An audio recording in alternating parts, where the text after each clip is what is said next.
Kaixo, irakaslean gaitasun digitaleko B1 kurtso honetan laugarrengo bidalketa bezala badazkau hirua eta hiru B gatazak, ezta? Dala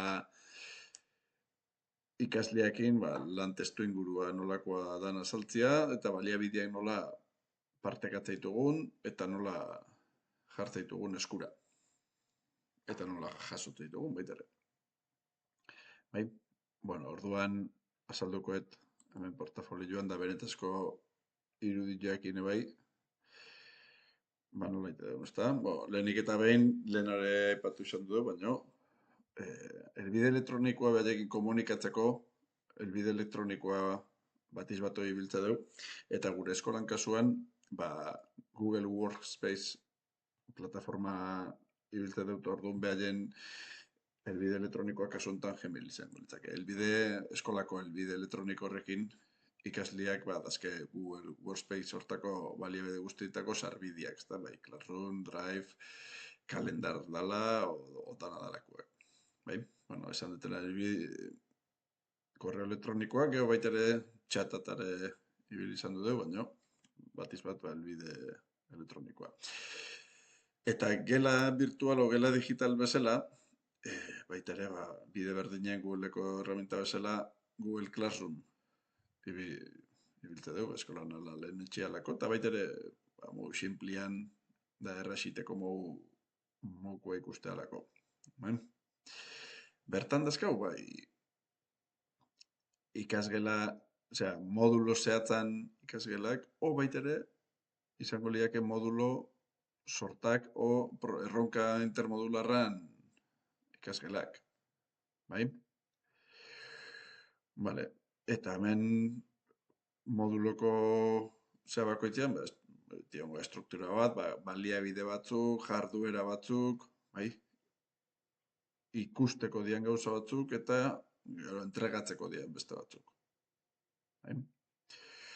Hemen hau edanak izango liake, apuntiak, bideoak ikusteko, bai?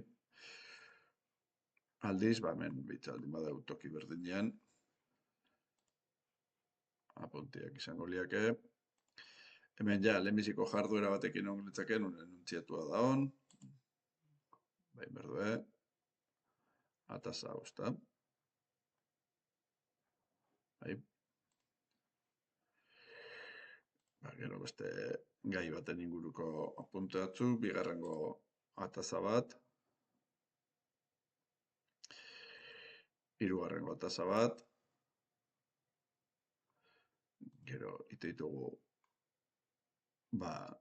gaian zenbateaino menperatzea noez zehatzeko lantzeko, test batzuk. Eta kasu honetan, azterketa praktiko bat, nolentzan enuntziatua, hemen dake. Eta hemen dabe, gai desberdinak. Gero aldiz esan deuna, izango litzake, kasu honetan, erronketako estruktura bat izango zen, ezta?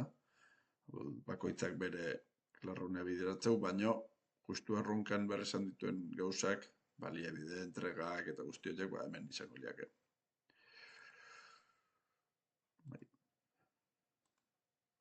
Vale? Eta gero zate egin biltegi digitala, guztioi Drive-eko estruktura batean gordetzea. Guk, azkenian, dakau, Classroom, gure erarantolauta, karpeta hau, eta kasu honetan, izango litzake, hau. Eta hemen dabe, atazak, eta bertan entregatu duena ikasliak, hemen azaltzea.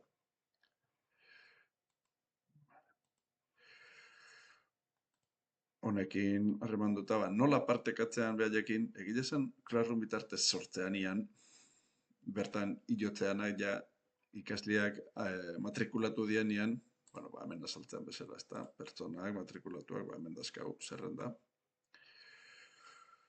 Behin matrikulatu dien ian, hilotzeian apunte jarduera, probako testa guzti horiek eskuragarri jartzeia, bai? Eta, hemen irakustet berriz Drive-en nola salduko liaken behiek entregatu duena. Eta hoxe da,